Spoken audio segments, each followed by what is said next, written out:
Hadirin hadirat ma'asyiral muslimin yang saya cintai, ada sebuah cerita pendek. Seorang pengendara sepeda motor ditangkap oleh Pak Polisi, lalu diperiksa. Ini motor siapa? Pinjam Pak. Helm? Pinjam. SIM? Pinjam. Kata Pak Polisi, tidak boleh begini. Marah yang naik sepeda motor. Pak Polisi bagaimana? Kok tidak boleh? Yang punya saja bilang boleh.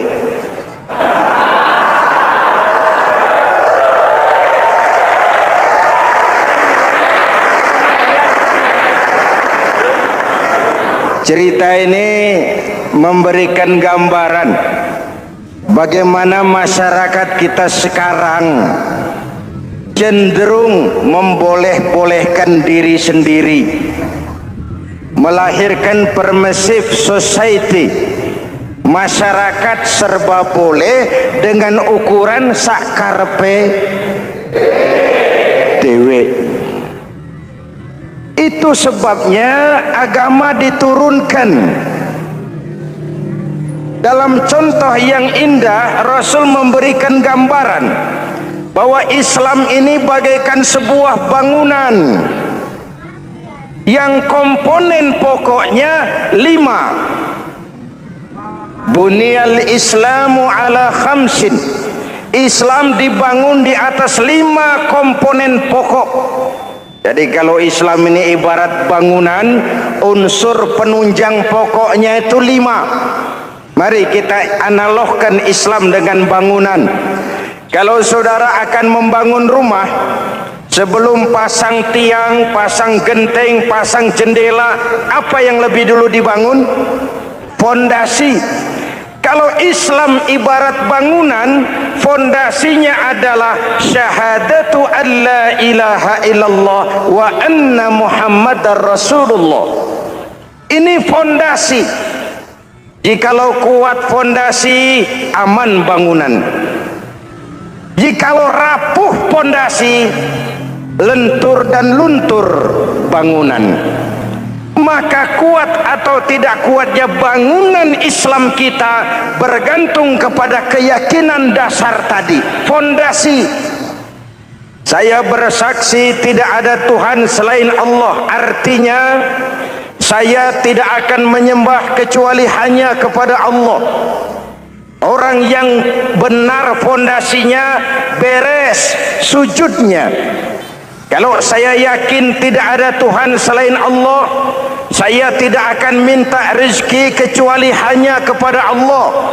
Orang yang benar fondasinya, giat bekerjanya, jauh dari tipu menipu, jauh dari renten, jauh dari riba, jauh dari korupsi, jauh dari judi.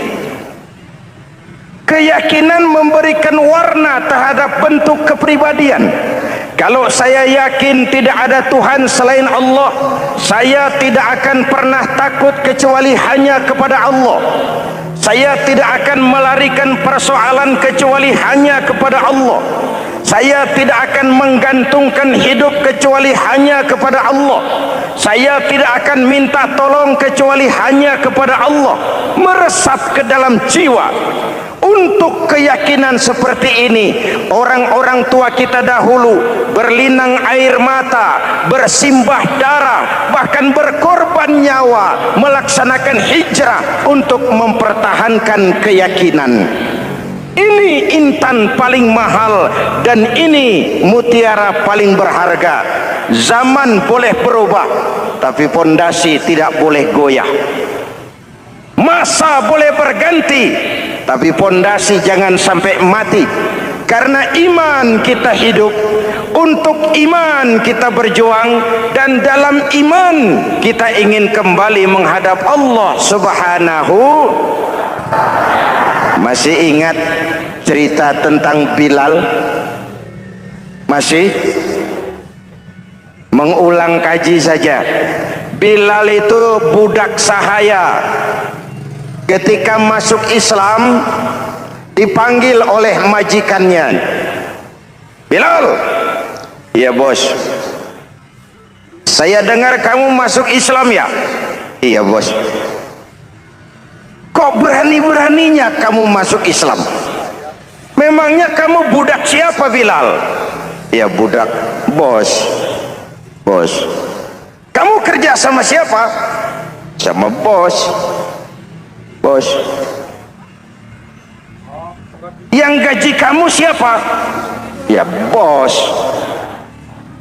Nah, kamu kan ngerti Bilal, kamu budak saya, kamu kerja dengan saya, yang gaji kamu saya, yang beri makan saya.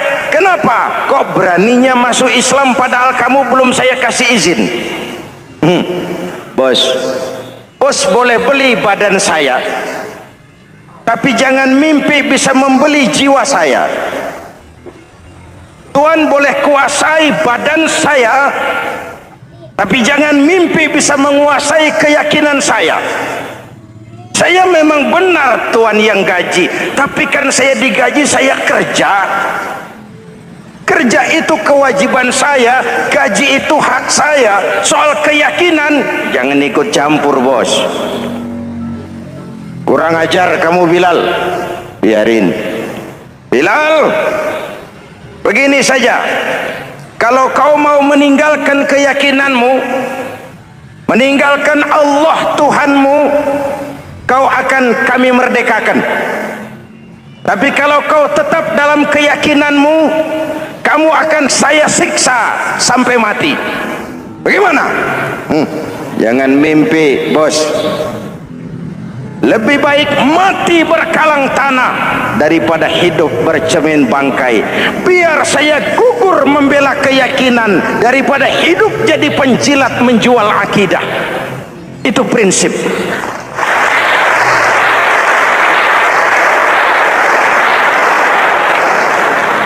Gendeng kamu. Ayo siksa. Tangannya diikat, dihimpit dengan batu berat, dijemur dengan terik matahari padang pasir, terkelupas kulitnya, mengalir darah dari sekujur badannya, pecah bibirnya. Ayo Bilal, tetap bertuhan Allah dan kau akan mati di sini, atau kembali ke agama lama, kau jadi merdeka. Dari bibir yang pecah itu cuma keluar Allahu Ahad. Bilal budak badannya, merdeka jiwanya, maka namanya ditulis dengan tinta emas dalam sejarah. Kita zaman sekarang merdeka badan kita, tapi sering budak mental dan jiwa kita, maka sejarah tidak pernah mau mencatat kita.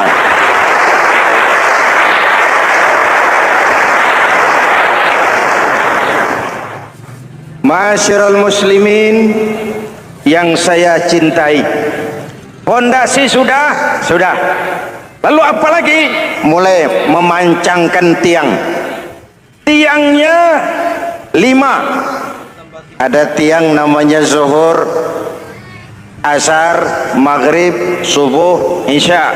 Tetapi agar bangunan menjadi kuat, ada tiang-tiang tambahan, namanya rawatib dan nawafil. Rawatib itu ba'diyah atau qobliyah, nawafil itu di luar itu. Agar bangunan menjadi kuat, dibentuk pribadi lewat solat. Apa filsafatnya? Pertama, solat itu simbol penyerahan total kepada Allah. Kita ini sudah kontrak. Innallaha astara minal mu'minina anfusahum wa amwalahum bi anna lahumul jannah. Allah telah membeli dari orang-orang mukmin diri mereka, harta mereka, bagi mereka adalah surga.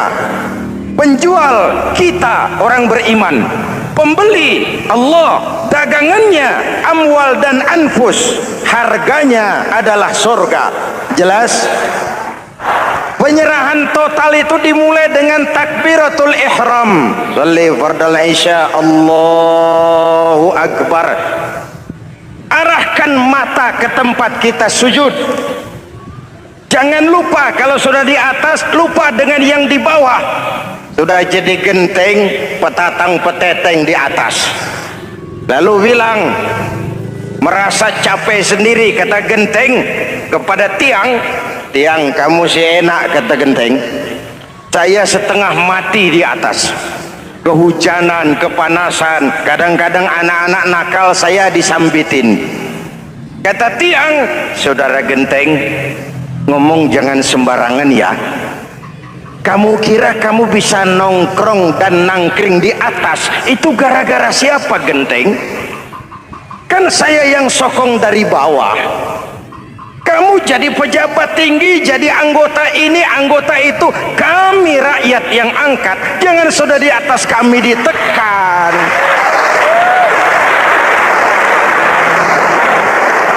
Jangan agama dijadikan topeng untuk kepentingan pribadi.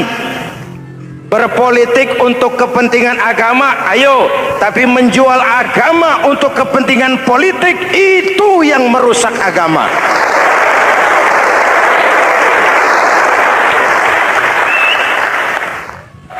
Ini kan kita lagi prihatin, sedang meluncur kasus Bulog Gate 2. Innalillahi wa inna ilaihi raji'un.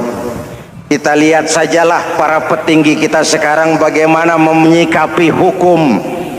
Sebab saya dengar ada bargaining, orang takut teriak maling sapi karena DE maling wedus. Tidak berani teriak ada maling sapi karena dia maling kambing. Yang lain maling ayam, dikumpulin ternyata maling semua.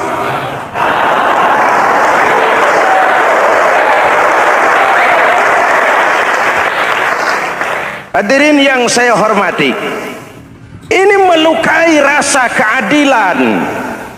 Oleh karena itu, sholat mengajarkan kepada kita, dalam posisi berdiri, lihat tempat sujudmu.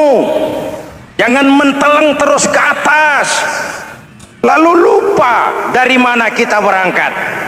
Itulah maknanya tawadhu, rendah hati, tidak melonjak angku dan sombong.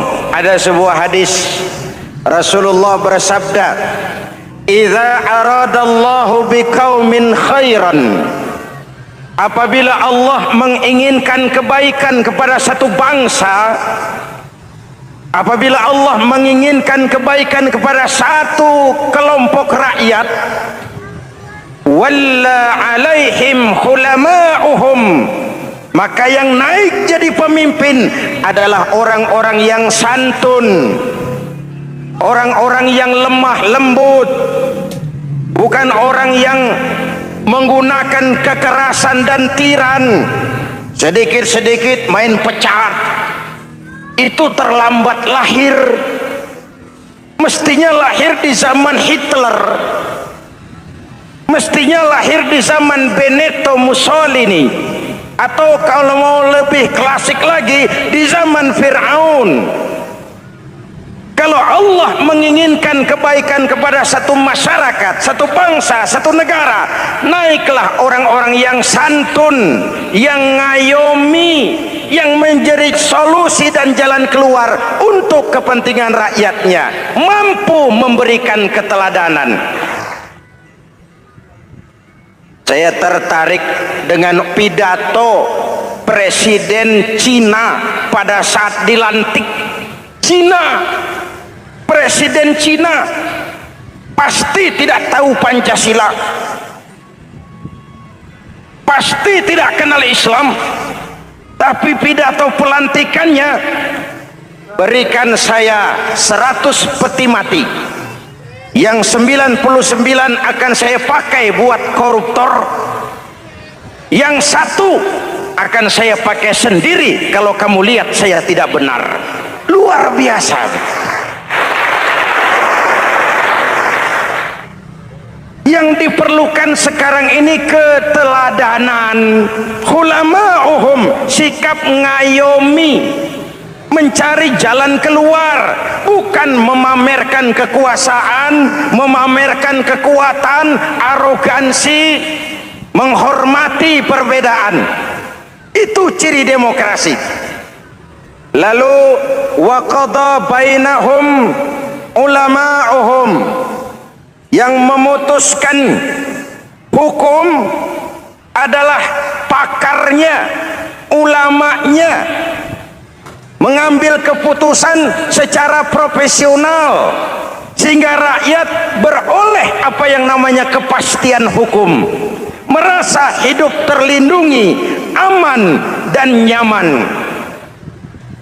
Lalu yang ketiga, wa ja'alal mala fi askhiyaihim, peredaran harta, pergerakan ekonomi berada di tangan orang-orang yang pemurah, yang tidak mau kaya sendiri, tidak mau senyum di atas penderitaan orang lain, menari di atas bangkai saudaranya. Hadirin yang saya hormati, ini cirinya. Tapi sebaliknya kata Nabi, wa idza aradallahu biqaumin syarran, apabila Allah menghendaki kejelekan, keburukan bagi satu bangsa, walla alaihim sufahauhum, yang naik jadi pemimpin orang-orang durjana, orang-orang kurang ajar, tapi dipoles dengan topeng yang bagus.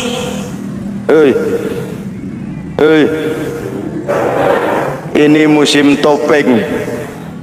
Musim apa? Topeng. Topeng itu apa perlunya? Menyembunyikan wajah asli. Sekarang ini Dracula berwajah Arjuna. Ini musim topeng. Kita rakyat harus hati-hati dan punya filter, mampu memilah dan memilih. Walla alaihim sufahauhum wa qada bainahum juhaluhum, yang memutuskan hukum, yang mengambil keputusan orang-orang bodoh. Wa ja'alal mala fi bukhalaihim, peredaran harta, peredaran ekonomi jatuh di tangan orang-orang yang bakhil, yang tidak punya konsep menciptakan kemakmuran yang merata bagi seluruh rakyat Indonesia.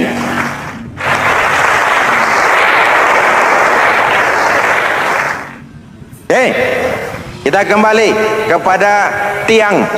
Ini kan lagi cerita tiang tadi ya. Kalau sedang berdiri, lihat tempat sujud, jangan menteleng terus ke atas. Terserang penyakit tamak bin rakus alias serakah. Nah, selesai. Anggota badan yang paling terhormat ini kepala. Ketika sujud, sama rendahnya dengan telapak kaki. Allahu Akbar, yang besar cuma Allah. Apa bedanya saya dengan saudara? Tidak ada, kecuali saya ngomong saudara dengerin.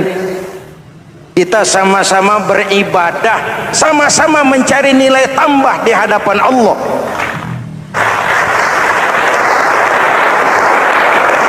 Apa saya lebih penting dari saudara? Belum tentu. Apa saya lebih hebat dari saudara? Belum tentu. Perasaan lebih penting, lebih hebat, lebih jago setan. Jelas? Ayo tundukkan kepala, dia sama rendahnya dengan telapak kaki kita. Yang besar cuma Allah. Allahu Akbar. Lalu diakhiri dengan menebarkan salam. Assalamualaikum warahmatullahi. Assalamualaikum warahmatullahi. Menebarkan salam, mewujudkan rasa aman, damai, bukan menimbulkan keresahan. Hadirin yang saya hormati, ini karakteristik kita. Selesai sholat, kembali ke masyarakat, ajaran salam diterjemahkan. Apa? Rasulullah sallallahu alaihi wasallam bersabda, "Ufsus salam, wasilul arham, wa at'imut ta'am, wa sallu bil laili wan nas niyam tadkhulul jannata bisalam. Pertama, ufsus salam, tebarkan salam. Tebarkan salam itu bukan cuma kalau ketemu orang assalamualaikum, assalamualaikum. Iya, itu zahirnya. Tetapi hidup di tengah masyarakat memberikan rasa aman, rasa damai, menjadi pengayom bagi lingkungan, menjadi rahmah bagi semesta. Dalam Islam jangankan manusia, binatang saja dilindungi kok. Betul? Betul?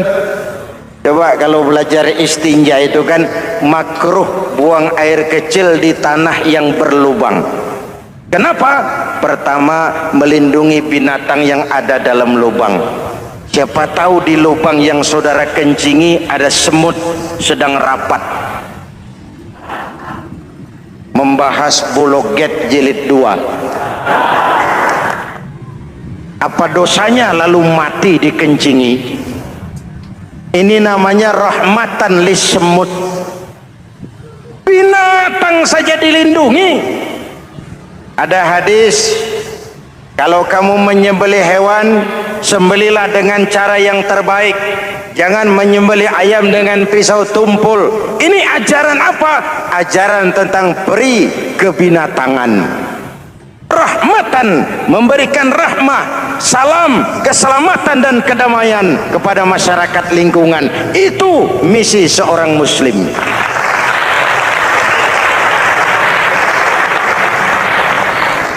Hadirin hadirat ma'asyiral muslimin yang saya cintai, saya kembali kepada pesan Nabi tadi itu. Pertama, ufsus salam, sebarkan salam. Sekarang ini kan yang banyak sebarkan isu, sebarkan fitnah, hancurkan nama baik orang, hantam orang di mana-mana. Padahal yang diajarkan ufsus salam, sebarkan perdamaian, bukan permusuhan. Cari kebenaran, bukan kemenangan. Lalu yang kedua, wasilul arham, sambungkan silaturahmi, tegakkan semangat kekeluargaan dan persaudaraan. Karena kita sudah diikat dengan tali akidah. Mari kita saling bertanya setelah lewat hari-hari yang dimana kita seperti saling berhadapan, seperti tercabut dari akar budaya kita sebagai bangsa. Semangat gotong royong, semangat kekeluargaan makin lentur dan luntur, dan perlu kita angkat kembali ke permukaan. Silul arham, sambungkan semangat silaturahmi. Wa at'imut ta'am, berikan makan orang-orang yang kelaparan, mempunyai kepekaan dan kepedulian. Jangan menari di atas penderitaan orang, jangan tersenyum di atas isak tangis tetangga. At'imut ta'am, mempunyai kepedulian yang tinggi. Wa sallu bil laili wan nasu niyam, bangunlah di keheningan malam ketika orang sedang tidur. Istilah saya, kalau mau telepon Allah, jangan lupa nomor teleponnya itu 44342. Jumlahnya 17. Zuhur, asar, maghrib, isya, subuh 44342. Jangan ragu-ragu, kalau angka cukup telepon sambung. Kalau angka kurang, hati-hati salah sambung. Pak, mau sambung yang lebih cepat bagaimana? Bisa, selain nomor itu coba pakai sambungan langsung jarak jauh, namanya SLJJ. Kapan? Tengah malam. Kenapa tengah malam? Lebih murah. Lebih murah. Saluran kosong, telepon jarang yang pakai, orang banyak tidur. Wa minal laili fatahajjad bihi nafilatan lak asa ayyab'atsaka rabbuka maqaman mahmuda. Nun, di keheningan malam bangun, Seperti bapak-bapak ibu sering bangun tengah malam ya Bu? Ya. Ngapain? Kalau bangun tengah malamnya sih saya percaya, cuma urusannya apa? Kira bangun tengah malam mau tahajud, malaikat sudah mau nulis, cuma buang air kecil, tidur lagi. Hampir salah tulis saya.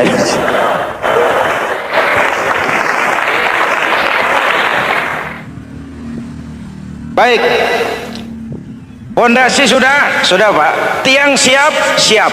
Lalu apa lagi? Rumah itu supaya ada batas, perlu pagar, dinding, tembok. Yang jadi batas, dinding, tembok, puasa. Asyamu junnatun, puasa adalah dinding, benteng yang menyelamatkan manusia jangan sampai menyentuh wilayah lain. Ada batas-batas dan norma yang diindahkan. Selesai tembok, dinding, selesai pagar, selesai. Lah rumah itu supaya bersih kan harus ada kamar mandi, jendela, pintu yang fungsinya membersihkan zakat. Kalau dia zakatul mal, dia bersihkan harta kita. Kalau dia zakatul fitrah, dia bersihkan jiwa kita. Kalau dia zakatul tijarah, dia bersihkan bisnis kita. Kalau dia zakatul ma'adin, dia bersihkan barang tambang kita. Karena itu dalam kitab-kitab fikih dikatakan zakat itu adalah harta yang tu'khazu min aghniyaihim wa turaddu ila fuqaraihim. Diambil dari yang kaya, diserahkan kepada yang miskin.